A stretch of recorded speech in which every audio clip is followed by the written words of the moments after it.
Welcome to Humorous History, where we talk about history the same way your best friend would. I hope y'all are ready to have some fun because today we're going to talk about the Battle of Thermopylae. Now, who are the two main sides in the Battle of Thermopylae? We have Persia, which is the superpower of the time, ranging from modern-day Turkey to the Middle East. It's a large empire, even as parts of India and North Africa. On the other hand, we have the Greeks. Now, the Greeks are made up of multiple city-states like Athens, Sparta. They share culture and language, but aside from that, they pretty much act independently and even quarrel amongst themselves sometimes. Now, why does Persia care about the Greeks?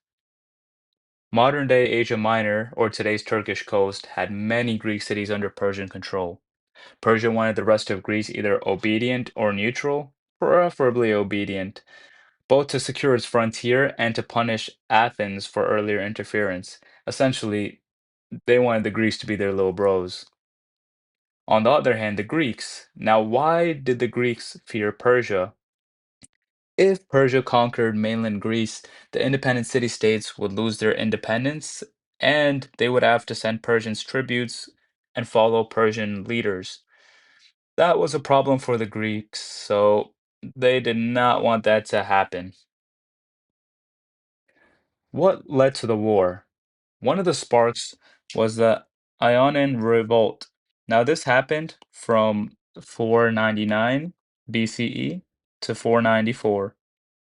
Essentially, Athens and Eretria, another Greek city-state, sends ships and troops to help burn the Persian regional capital at Sardis. Persia crushes the revolt, but it remembers who helped. Now we have our boy, Darius the First. We'll give Darius a little crown, King of Persia. He sailed a punishment expedition. Crazy term, right? Essentially, he went across the Greek city-states, subdued islands, destroyed Eritreas, and lands near Marathon. The Athenians had a small force from Plataea, and they charged across the plain and won a shocking victory, forcing Persia to withdraw. Now, Darius is shocked at this. This shows Persia can be beaten, but it also convinces Persia to come back even bigger and badder. So sadly, our boy Darius passes away, and then his son Xerxes takes over. Now Xerxes puts down an Egyptian revolt and revives the Greek plan at a much larger scale. Mega preparations for Persia. Persia had a huge army and supplies, so it does two famous engineering feats. Two pontoon bridges across the Hellespont, which is the strait between Asia and Europe. And now the army can march right into Europe and can avoid a storm-prone cape that wrecked an earlier Persian armada. The Greek political problem. The Greeks are not a single country. They rarely cooperate. Some cities plan to submit to Persia to avoid destruction, others want to resist. Athens builds a navy. So Athens is influenced by the statesman Themistocles and uses revenues from local silver mines to fund hundreds of fast-oared warships. This will prove decisive later. Then we're working towards a Greek alliance. In 481, a congress meets at Corinth. Enough cities, including rivals Sparta and Athens, who are the leading land power and the leading sea power, respectively, agreed to coordinate a common defense. They choose Thermopylae, which stands for the hot gates. That's what it translates to. This is a narrow coastal pass where mountains squeeze the road against the sea. In places only a few chariots can pass. This neutralizes Persia's advantage in numbers and cavalry. You can only fight with as many soldiers as you can physically fit into the little bottleneck that is Thermopylae. Then we have the Phocian Wall. At the central middle gate, an old defensive wall exists. The Greeks plan to repair and hold it using terrain to force frontal fighting, where their heavy infantry can, violate the Persians. The one big vulnerability, there's a mountain pass. Okay? The Greeks know this and assign 1,000 Phocian guards to that back door.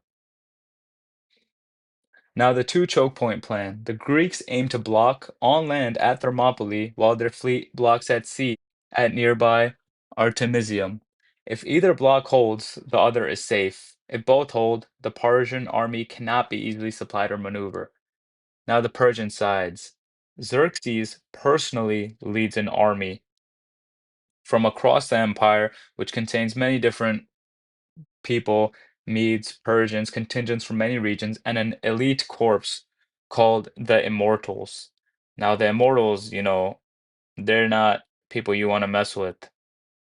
The equipment emphasizes mobility and archery, lighter shields, shorter spears and swords, powerful bows, and significant cavalry.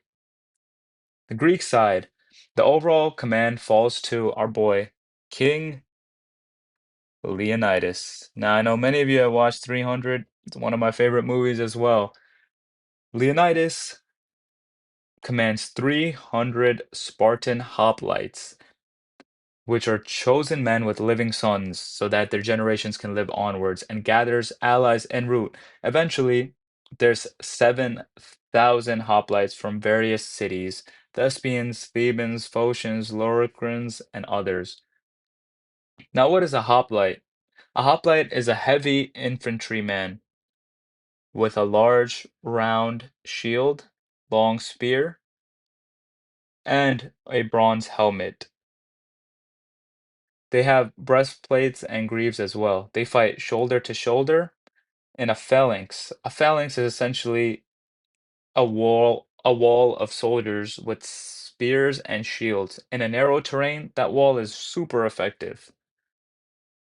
Now there's a little bit of an issue, the religious timing issue. There's two major Greek festivals. There's the Carnea in Sparta, and then there's the Olympic Games for the rest of Greece. No, Spartans didn't play games. They were too busy being the craziest army of all time. But this complicates rapid mobilization. Leonidas therefore takes an advance guard to buy time while more troops finish religious obligations. Persian advance. Xerxes' army crosses into Europe over the bridges, marches through Thrace and Macedonia, and enters central Greece along the coast. This is a huge army. The Persian fleet is following them behind as well.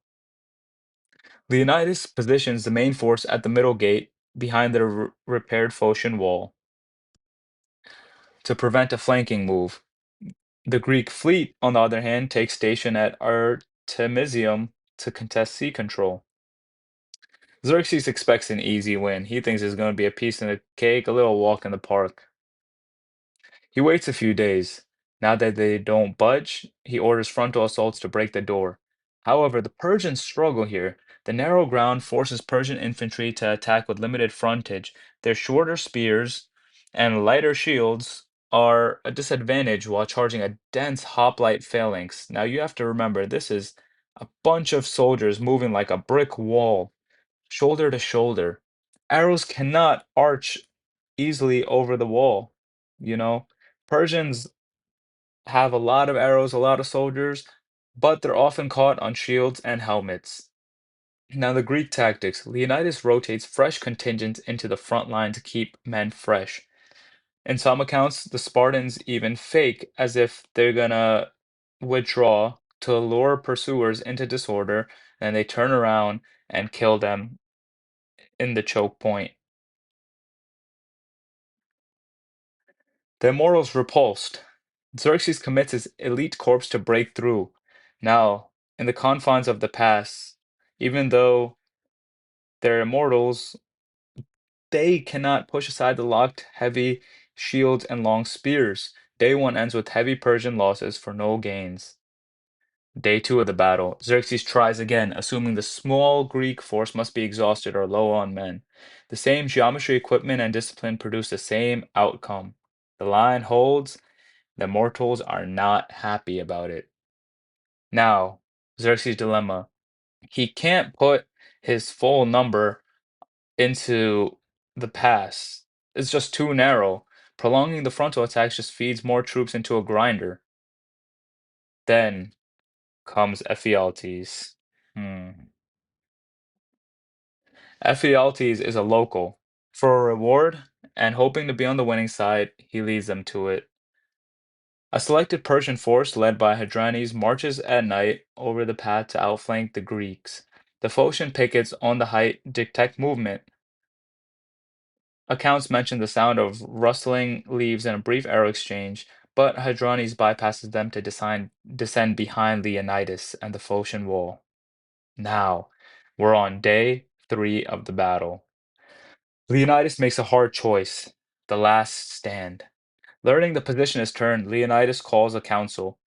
He dismisses the bulk of the army and wants them to fight again later and regroup rather than be trapped and destroyed in the pass. Who stays and why? Remaining either by choice or by order are the 300 Spartans. Now, there's roughly 700 Thespians with them as well, and about 400 Thebans who will later surrender. There's also Helot attendants with the Spartans as well. The purpose of this is sacrifice. Essentially, if they can stop the Persians long enough for the rest to withdraw in good order, the Greeks have a shot later.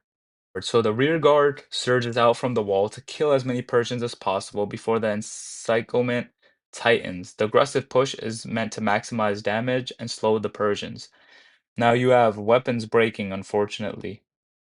This is a problem for the Spartans. There's combat at sword range. The fighting drags on. There's spears that are shattering. So, it's really not looking too great. Greeks have to use short swords and even hands-on wrestling. Leonidas falls. Rest in peace to our boy Leonidas. Spartan king is killed in the melee. A fierce fight takes place over his body, describing as changing hands more than once, showing both the determination of the Greeks and the Persians. The remaining defenders fall back behind the wall to a nearby mound. The Thebans surrender, the Spartans and Thespians keep fighting. Surrounded and pelted by missiles, they are overwhelmed. The pass is open. Sadly, they were destroyed. On the other hand, at sea you have the Greek fleet. They're trying to prevent the Persian navy from outflanking the land position and keep supply lines contested. Now, several clashes occur. Results are tactically indecisive but costly for Persia, especially in the rough weathers. Now, once Thermopylae falls, holding Artesium no longer makes sense. The Greek fleet withdraws to protect the evacuation of Athens and prepare a decisive stand closer to home waters. The immediate aftermath of Thermopylae. Central Greece is exposed. The land gateways opened. Persia advances into Boeotia. Cities like Plataea and Thespia are sacked. Now Athens is evacuated and burned. Following Themistocles' advice, most Athenians evacuate to Salamis and nearby safe points. The Persians capture and burn Athens, destroying temples on the Acropolis. Now, on land, Peloponnesian Greeks strengthened the Isthmus of Corinth with walls and demolitions, hoping to block any Persian advance into the Peloponnese. So, what did Thermopylae achieve? Tactical Persian breakthrough, yet it was a strategic delay. Persia took the pass, but the rearguard sacrifice preserved thousands of Greek soldiers to fight at future battles and later campaigns. The terrain and the training mattered. Thermopylae proved that good terrain, disciplined heavy infantry, and simple rotation tactics can offset huge numerical disadvantages. There's also a psychological and political effect. The story of a small allied force, especially the Spartans and Thespians choosing to die rather than submit, becomes a rallying legend that helps keep wavering Greek cities in the coalition. And then we have the famous epitaph, a short verse traditionally attributed to Simonides, reads, in essence, Stranger, tell the Spartans that we lie here, obedient to their laws. It captures the idea that soldiers put duty over life. and that is cold. Over centuries, Thermopylae becomes a shorthand for a courageous last stand. That's why here in 2025, we still talk about Thermopylae, we still talk about Leonidas and the Spartans. It became a huge part of popular culture. So shout out to my boy Leonidas. And that's all. Thanks for watching. Don't forget to like, comment, subscribe, and share the video, and I'll see you guys next time.